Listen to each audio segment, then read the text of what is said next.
दिनै मोसौ बैसागु हादोरसानाङैनो फालिनाय जादों मोसौ बैसागु एबा संक्रान्ति बर'नि दोरोङारि रंजालि बैसागु फोरबोनि सेथि सानाव महनपुर आनसलिक रंजालि बैसागु खुंफुं आफादनि सेथि हाबाफारि उदालगुरि जिल्ला महनपुर आनसलिक रंजालि बैसागु खुंफुं आफादनि बानजायनायाव बे बोसोराव 47थि रंजालि बैसागुनि सेथि साननि हाबाफारिखौ महनपुर आनसलिक रंजालि बैसागु खुंफुं आफादा जागायजेनबाय। रंजालि बैसागु फालिथायखौ लानानै बिबुंथि खालामो।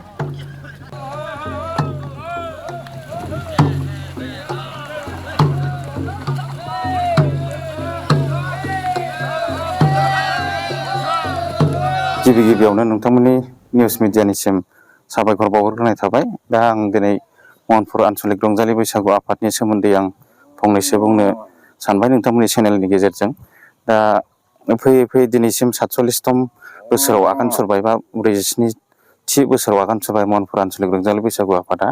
दा गोदो जोंनि आबै आबौमोना जों खोनानो मोनबोदोंमोन बैसागुखौहाय गामि गामि लामा सामा बिदिनो फोथार खुंबोनायखौ।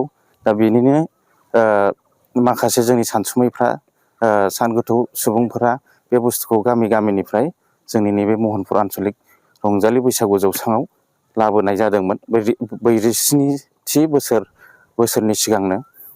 बिथांमोनखौ जों साबायखर बावनांगोन। बिथांमोननि नाजानायनि थाखायनो दिनै जों बे समाव जों बैसागुखौ जौसाङाव मोनफैनो हानाय जाबाय आरो।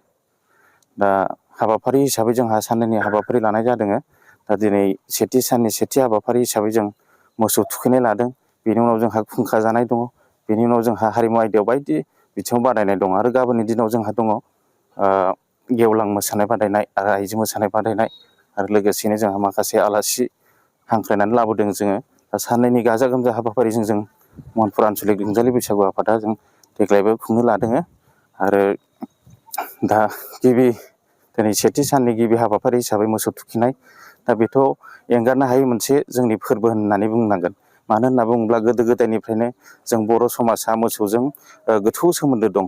मोसौखौ जों फिसिबोनानै बिथांमोननिफ्रायनो जों हाल एवनाय